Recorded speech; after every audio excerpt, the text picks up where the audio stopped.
Hi, you can call me Emma. Let me tell you about the time I got myself trapped in another country because of my best friend.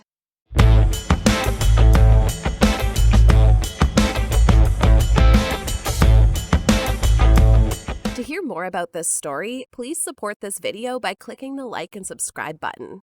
My best friend Tiffany and I have known each other since we were 5 years old. We lived in the same neighborhood and basically went to the same grade school and high school. We were really close. I treated her like she was my sister. When her family moved, we lost contact for like 5 years. One day, I got a call from Tiffany. She invited me to an all-expenses-paid vacation, so I packed my bags and flew to Japan.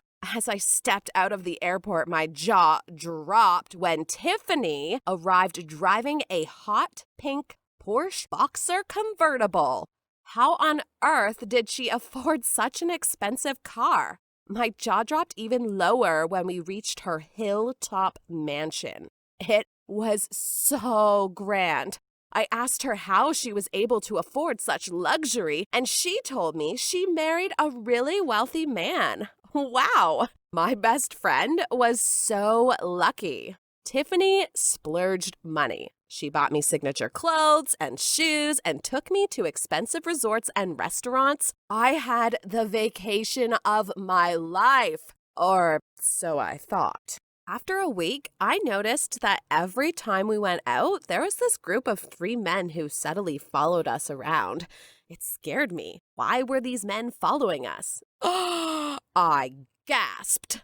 Perhaps they were after Tiffany.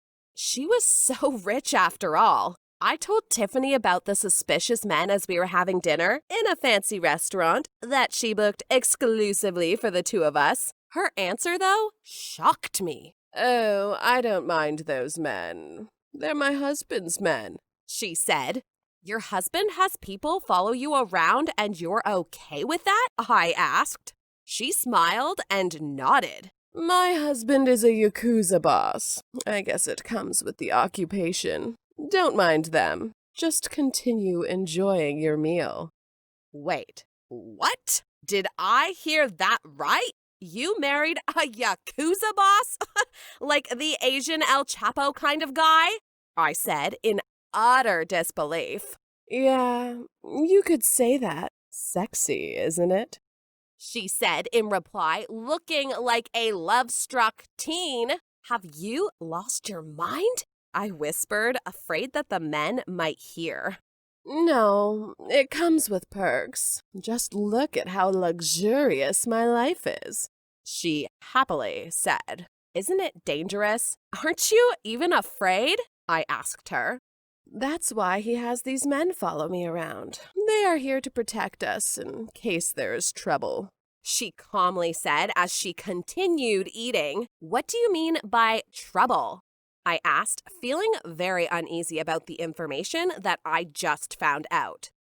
Suddenly, the waiter who was slicing the sashimi thrust the knife he was holding towards Tiffany. I screamed at the sight, and then, bang! The waiter fell. One of Tiffany's bodyguards immediately shot him before he could stab Tiffany. I shivered in shock. "This is the kind of trouble I was talking about. Sometimes there are business rivals that want revenge on my husband. Sometimes they come after me." She sighed. There was neither a trace of panic nor fear in her eyes. I stared at Tiffany at that moment, and I realized she had changed so much. She was no longer the girl I grew up with. After that incident, the very sight of sashimi makes me puke. The days that came after that were less than peaceful. I met Tiffany's husband. He was a middle-aged Japanese man who wore simple clothes. If I were to meet him on the streets, I would never know that he was a drug lord. He looked so ordinary, but he was a brutal man. Like the time I saw several beheaded bodies leave the mansion after he lost his temper when the police confiscated $500,000 worth of cocaine. Many times throughout my stay, there'd even be boxes filled with illegal drugs sent to our door. Tiffany would then stuff those drugs into little plush toys, which were then placed inside a claw machine. I was so bothered by what I had witnessed. The vacation of my dreams turned into a nightmare. I felt like I had entered the lion's den. Sure, Tiffany was really generous with me, and all the luxury and shopping sprees were great, but every day in her mansion was like living in a thriller movie. I was always afraid. The supposedly 1-month vacation turned into a half-a-year stay. Tiffany even got me a visa. Every time I brought up the topic of going home, she would always make excuses to delay me. One day, I finally confronted her about it. Tiff, I really miss my family. When can I go home? I asked her. I'm sorry, Emma. My husband said that you've seen and heard so much. It would be risky to let you go. She explained.